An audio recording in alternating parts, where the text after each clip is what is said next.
Hello friends, welcome back to my channel academy of Sciencia. तो हमने जो study कर ली थी life process in living organism में, वो मेटासिस तक हो चुकी थी। Process of karyokinesis and cytokinesis is completed. Now we going to start about meiosis. Now meiosis has a two types. Meiosis has a two type, meiosis first and the meiosis second. In meiosis first there are stages is prophase, metaphase, anaphase and the telophase. Same as like in meiosis second also stages prophase, metaphase, anaphase and the prophase. Okay, now see here, meiosis is completed through two stages. These two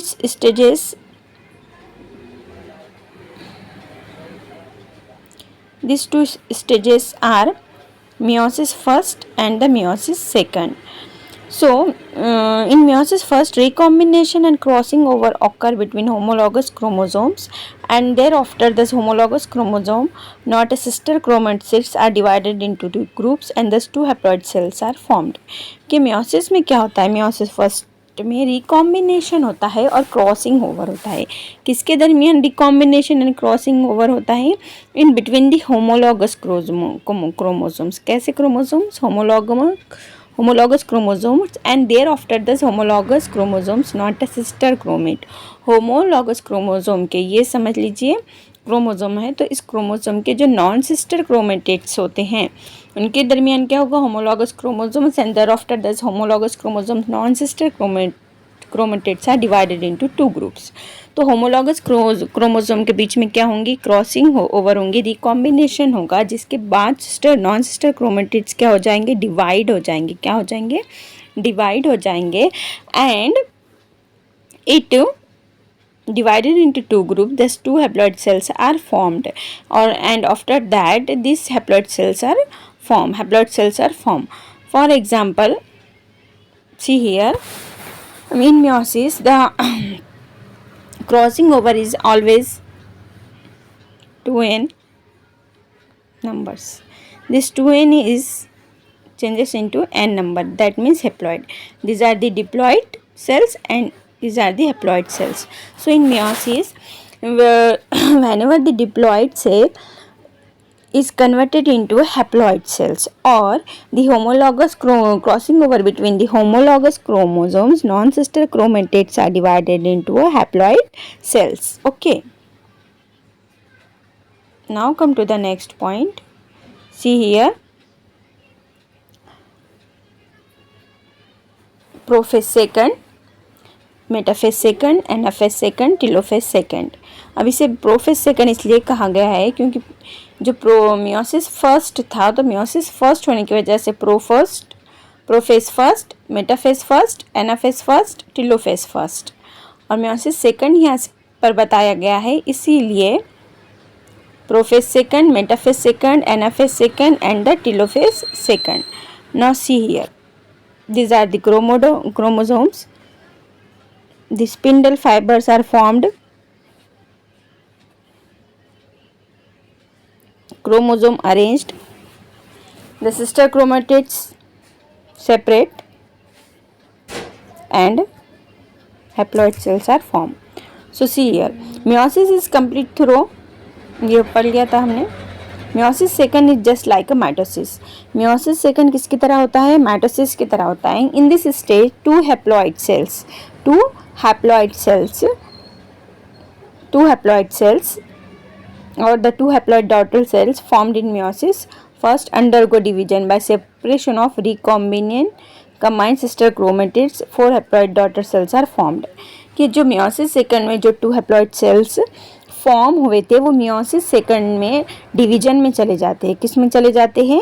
division में चले जाते हैं, और division में जाने की वजह से जो सिस्टर क्रोमेटिड्स थे वो सेपरेट हो जाते हैं. सिस्टर क्रोमेटिड्स क्या हो जाते हैं? इस तरह से सेपरेट हो जाते हैं. इसकी वजह से ये जो 2n सेल्स थे, 2n हैप्लॉइड सेल्स थे, ये चेंज हो जाते हैं किसमें? 4n में, और recombinant sister chromatids are 4 haploid cells. किस में चेंज हो जाती है? ये 2n 4n में, और इस तरह से कितने फॉर्म होते हैं? 1 2 3 and the 4. 4 cells are formed here. Now process of gamete production and spore formation occurs by process of meiosis. तो जो गैमेट का प्रोडक्शन होता है और स्पोर फॉर्मेशन होते हैं वो कौन से प्रोसेस के थ्रू होते हैं? म्योसिस के थ्रू होते हैं। In this type of cell division 4 haploid n daughter cell are formed from 1 diploid 2n।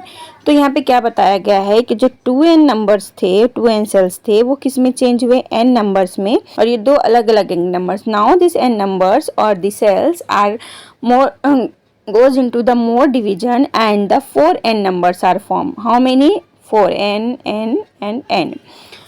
So here the diploid 2n cell during this cell division crossing overs occur between the homologous chromosomes। तो ये जो meiosis का process होता है इसमें homologous chromosome का क्या होता है? रिकॉम्बिनेशन होता है, क्रॉसिंग ओवर होती है, thereby genetic रिकॉम्बिनेशन occurs। तो ये क्रॉसिंग ओवर होने की वजह से क्या होता है? जेनेटिक रिकॉम्बिनेशन होता है। And due to this all the 4 daughter cells are genetically different from parent and from each other too. तो ये जो सेल्स 4 की 4 फॉर्म हो गए, ये क्या हो गए? एक दूसरे से अपने अपने कैरेक्टर में बहुत ही ज़्यादा डिफरेंट रहेंगे। क्यों रहेंगे? क्योंकि जो पेरेंट से अपने पेरेंट से डिफरेंट रहेंगे। क्योंकि किस वजह से? Because of the crossing over and the recombination process. Okay, now here meiosis first and second is completed. In both meiosis first there are 4 stages: prophase, metaphase second, anaphase second and telophase second. तो shortcut में revision करते हैं कि meiosis में क्या हुआ था? Meiosis में जो डिप्लॉइड सेल थे वो हैप्लॉइड सेल में चेंज हो गए। किस में चेंज हो गए? हैप्लॉइड सेल में चेंज हो गए। जबकि मियोसिस सेकंड किसकी तरह है? माइटोसिस की तरह है।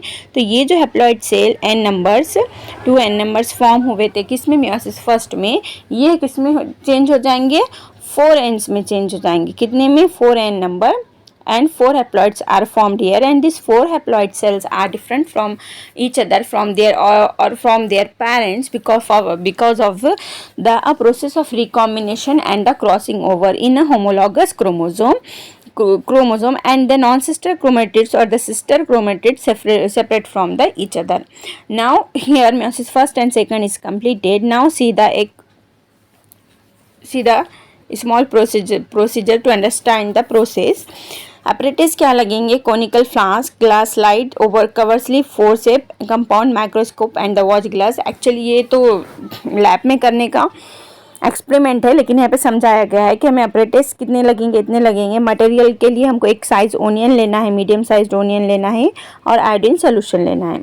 उसके बाद हमको क्या करना है? Take a medium sized onion, एक स्मॉल मीडियम साइज का ओनियन लेना है। ओनियन लेकर इसको एक कोनिकल फ्लास्क में रखना है जो कि वाटर से फील्ड हो। समझ लीजिए ये कोनिकल फ्लास्क है, ये कोनिकल फ्लास्क में ये वाटर है और यहाँ पे हमारा क्या है? ओनियन है, और ओनियन को इस तरह से रखा गया है। तो उसके बाद क्या होता है कि ओनियन जब वाटर के कांटेक्ट में आता है तो ओनियन के न्यू रूट्स आते हैं। क्या आते हैं?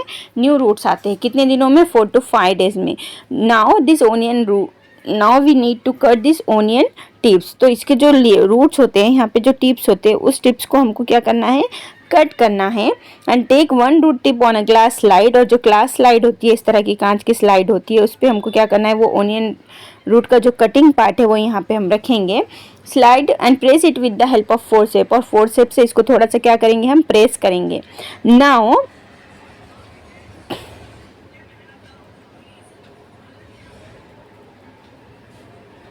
तो देखिए ये ग्लास स्लाइड है, ये ओनियन की कटे हुई रूट टिप है, और इसको हमने क्या किया? स्लाइड से थोड़ा सा फोर्सेप से थोड़ा सा दबाया या प्रेस किया। उसके बाद 1 to 2 ड्रॉप्स ऑफ वाटर, इस पर 2 ड्रॉप्स फ्रेश वाटर डालेंगे, इसके ऊपर कवर स्लिप रखेंगे, और उसके बाद हम इसे कहाँ पे देखेंगे? Observe the prepared glass slide under the compound microscope. कहाँ पे देखेंगे इसका ऑब्जर्वेशन? माइक्रोस्कोप में करेंगे। Which phase of cell division did you observe? Sketch its figure. और जो भी हमको है कि नहीं क्या है? फिगर देखने को मिलेगी। इस टाइप के कुछ फिगर्स क्या होंगे? फॉर्म होंगे। देखिए ये इस तरह आपके फिगर्स फॉर्म होंगे। ठीक है, तो ये फिगर कौन सी स्टेज के हैं? एनाफेज के हैं, मेटाफेज के हैं, प्रोफेज के है, इसमें माइटोसिस हो रहा है या मियोसिस हो रहा है, ये ऑब्जर्व करके हमको जानना है। तो इस तरह से ये प्रैक्टिकल का प्रोसेस भी हमारे यहाँ कंप्लीट होता है, और साथ ही में हमारा चैप्टर भी कंप्लीट होता है। तो बने रहिए मेरे चैनल एकेडमी ऑफ सेंशिया के साथ और देखते रहिए। ये अभी नेक्स्ट देखिए मेरा चैनल, और अभी नेक्स्ट लेक्चर में हम हमारा 3rd चैप्टर क्या करेंगे? स्टार्ट करेंगे। लाइफ प्रोसेसिंग इन लिविंग ऑर्गेनिज्म पार्ट 2। जब तक के लिए बाय बाय।